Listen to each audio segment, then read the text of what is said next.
आपका स्वागत है दोस्तों अनप्लग विद सी अनुज जैन में। दोस्तों आज एक सिंपल सवाल करेंगे, गोल्ड और सिल्वर की कीमतें उड़ क्यों रही हैं और हमारे पोर्टफोलियो में उनका क्या रोल होना चाहिए। आज हम सीधा बात करेंगे कि ये बोरिंग एसेट्स इतनी ट्रेंडिंग क्यों हो गए हैं। पहला फैक्ट, गोल्ड 1,13,000 के आसपास तोला पे है और सिल्वर करीब 1,34,000 किलो पे। मतलब एक ज़माने में मम्मी जो कहती थी बेटा गोल्ड खरीद लो, हम उस चीज़ को इग्नोर करते थे। अब वही सही साबित हो रही है।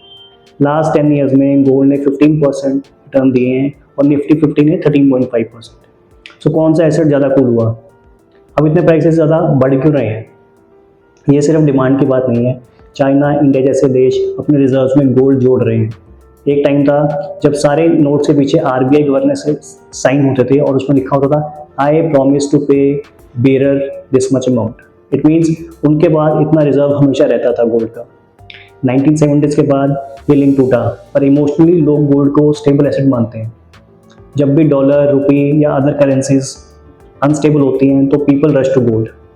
अब gold versus silver industry angle देखते हैं। गोल्ड एक सेफ एसेट माना जाता है, लेकिन सिल्वर का इंडस्ट्रियल यूज बहुत ज़्यादा है। आप देखिए solar panels, EVs, smartphones, medical devices, telecom और वाटर प्यूरिफिकेशन, हर जगह। इसलिए सिल्वर की डिमांड अब प्राइस से इंडिपेंडेंट हो गई है। इंडस्ट्रीज को चाहिए तो चाहिए, इसलिए प्राइसेस इतनी तेज़ी से बढ़ रहे हैं। अब बात करते हैं गोल्ड सिल्वर रेशियोज़ की। एक और क्रेजी चीज़ है कि गोल्ड और सिल्वर का रेशियो क्या है।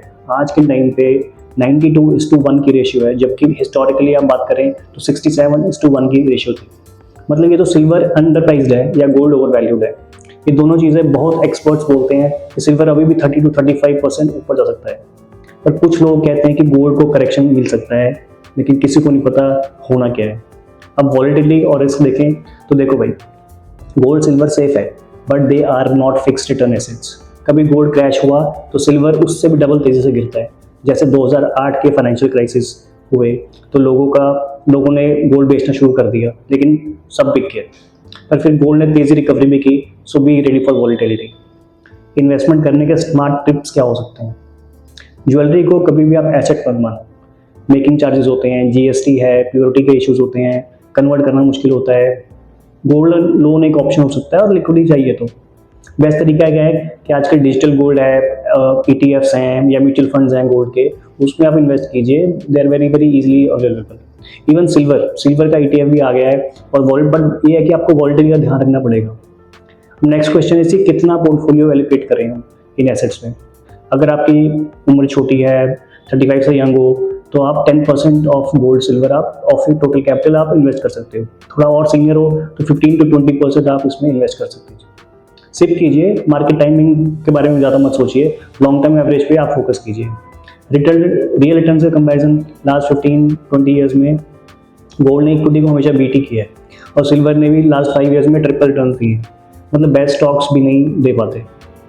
फ्यूचर में भी इंडस्ट्री डिमांड और सेंट्रल बैंक बाइंग स्ट्रॉन्ग लग रही है। प्रैक्टिकल टिप क्या है, डिजिटल गोल्ड या ETF लो, लिक्विडिटी और कॉस्ट लो रहता है। एक्सपेंस रेशियो और एग्जिट लोड पे चेक करो इन्वेस्ट करने से पहले, और फिक्स रिटर्न एक्सपेक्ट मत करो क्योंकि ये FD नहीं है, ये एक कमोडिटी है। तो दोस्तों 10 to 20% पोर्टफोलियो गोल्ड सिल्वर में रखना चाहिए।